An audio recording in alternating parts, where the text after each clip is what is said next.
Hello everyone and welcome to Stone Household episode 1, where we are taking a tour of our land. We are currently standing hopefully in what will be maybe even the living room of our future house as we're out here on our land. So I just wanted to talk a little bit about kind of how we got to where we are as we take a look here.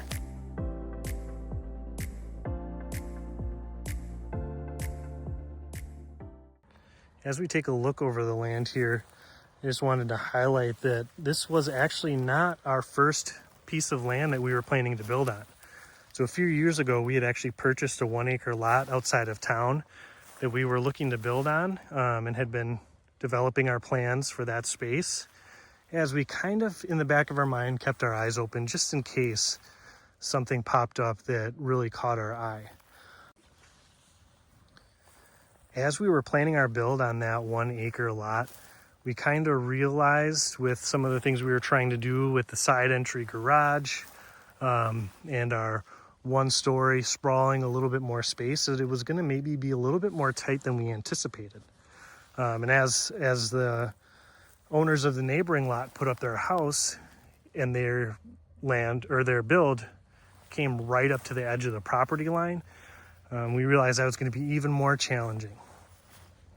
At some point last summer, we actually circled back to this land, which had been available for a little over a year, and we had actually inquired on a while back, but the seller was only willing to sell all 3 lots together.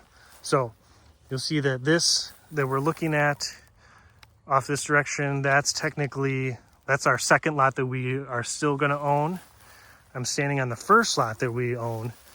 And then the third lot, which we are actually selling, is more of the open field. And you can see the power lines up there. Those power lines go through the corner of the lot. And that lot extends down to that tree line as well. So the seller was only willing to sell all of it as one. We initially didn't think we would be able to take on that much.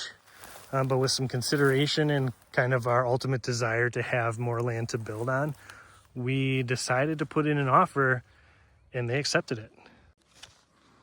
After having that offer accepted, we were on the hook for more financially than we could really handle.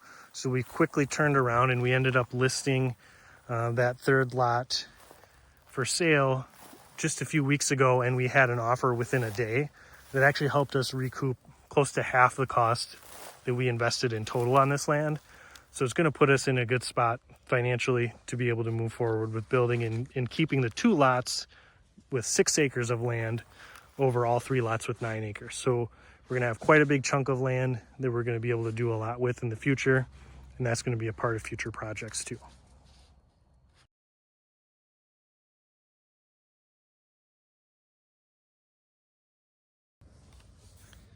All right, so we are standing at the front corner of our lot in the street here, just to give you some perspective of where we're at. And we are facing to the south. So you can see this lot stake right here on the corner. That's the corner of our property, and that pretty much extends straight down towards those power lines, down to the tree line where our property ends. And so looking off to the left, we will kind of see way off in the distance there, that is another that's the extent of where our property goes. So we're gonna walk along the street side here, and we'll kind of take a look over, try to see over some of this brush so we can see just kind of the general layout of the property as we're walking, see how things are looking. This is a pretty heavily weeded up spot, but this is going to most likely be flattened out and actually used to help provide some fill for our house when we build it. We'll kind of talk about it from down in the field there when we're taking a look at where the house is going to be. So along those woods there, those are part of our property. We'll also take a look at that, see how that looks. There's some ideas that we have over there as well. And we'll kind of keep walking over here to the property line. And you can see this stake up ahead is where our first lot ends and the second lot will begin.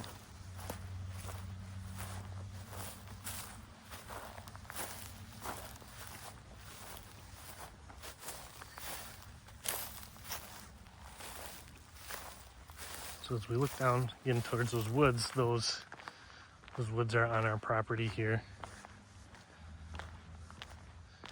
This extends, we're on lot 2 now. Looking down the hill, and then just to my left here, this is the stake that ends our lot. So this actually goes straight down towards the woods here a little bit, but then it takes a quick turn, and you can see this stake right here is actually the direction that our land goes off into the woods and far beyond. And this actually connects to some land on the other side that we are maybe thinking we have an idea of what we want to do with.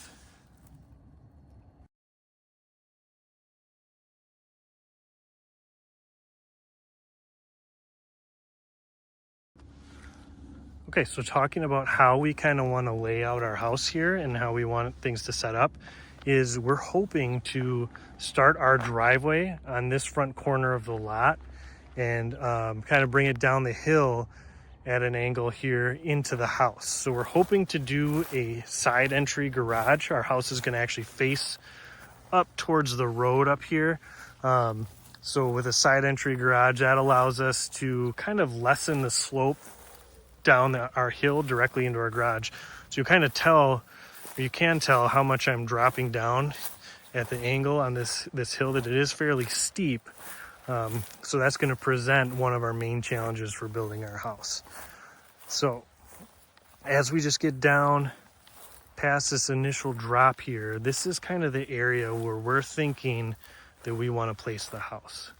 So our driveway would kind of follow along this path that we're walking right into the garage doors, which would be directly in front of us, and you'd be able to just go straight into the garage, which could be pretty convenient. Be a little bit safer in the winters as well, with icy driveways, to make sure that you don't slide right through your garage door or out the back of your garage.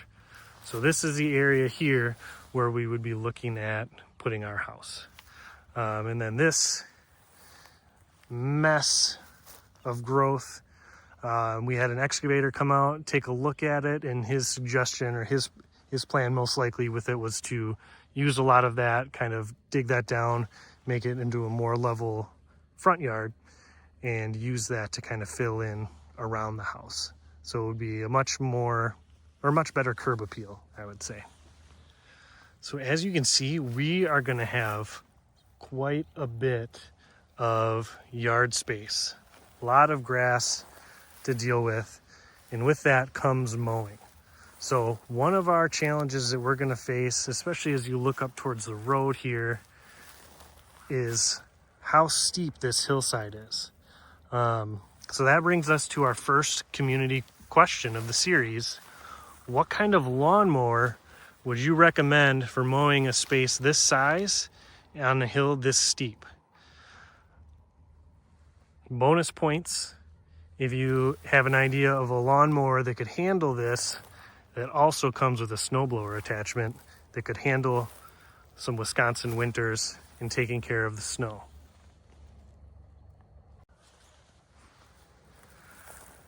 One of the other considerations we're going to have to make when developing our site plan and building our house is that we're not going to be on city sewer and water.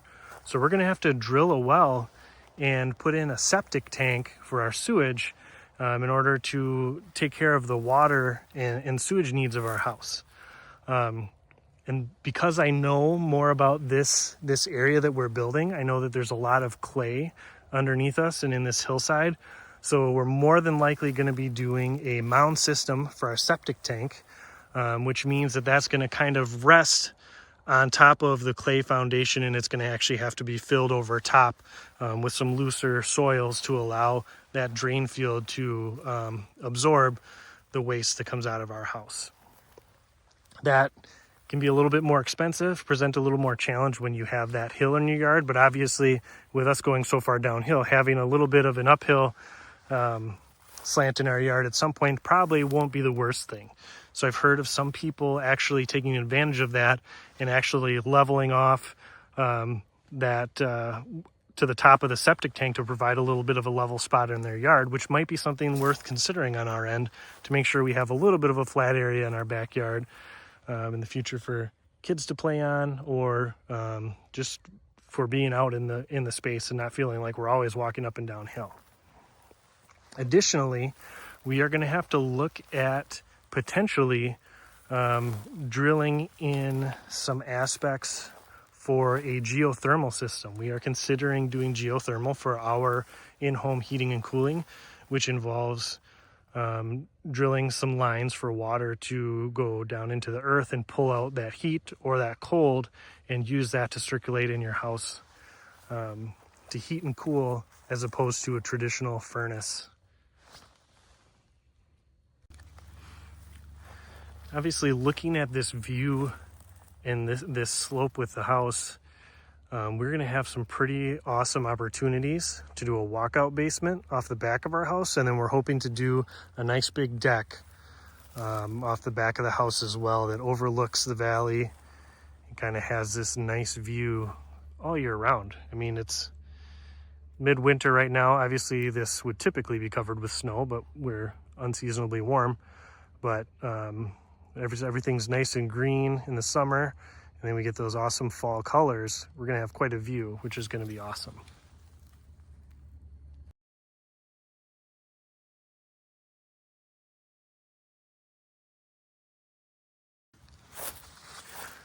So one of our challenges we were talking about facing with our lot is these high voltage power lines on the back of our property.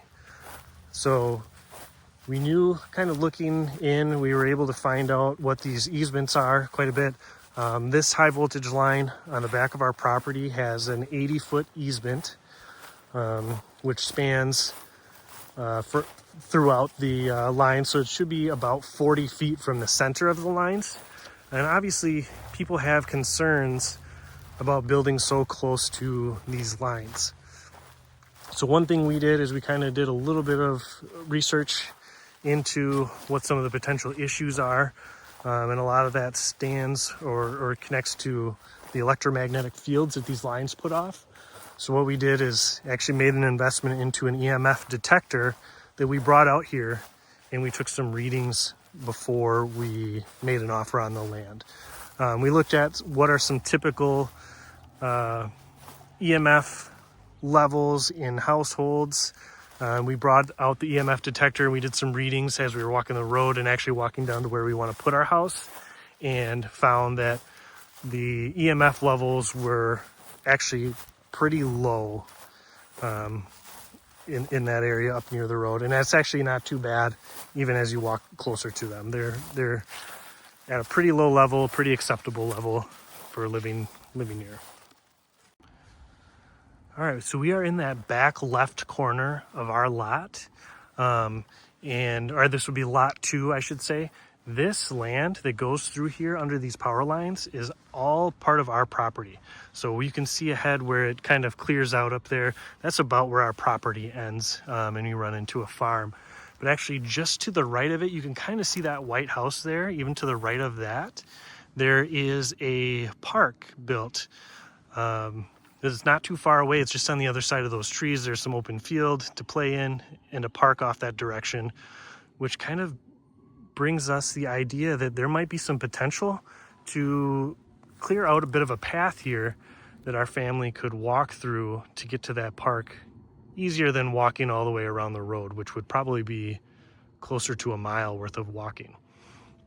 Some problems potentially with doing that is obviously the slope, maintaining that as things get thick throughout the summer, but also there's a little bit of that drainage easement that we have to find a way to cross or get over safely and make sure that we don't disturb it in any way that would be against the law or would break that easement and those agreements.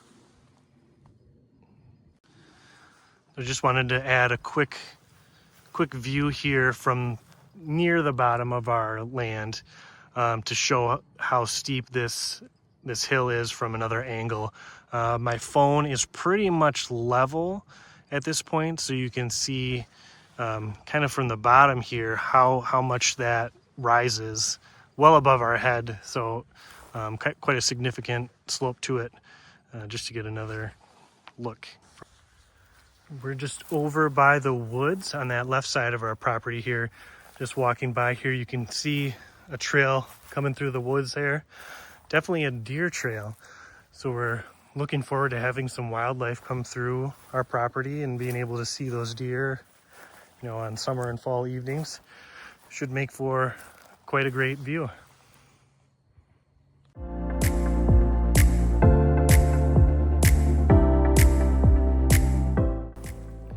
All right, that's gonna wrap up our first episode of Stone Household, where we walked around and took a tour of our land that we're planning on building on.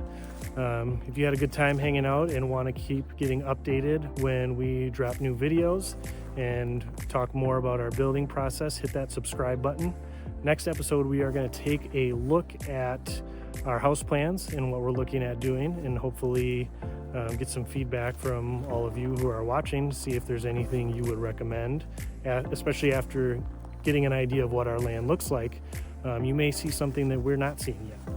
So any input would be great. So hopefully you stick around and catch up with us next time.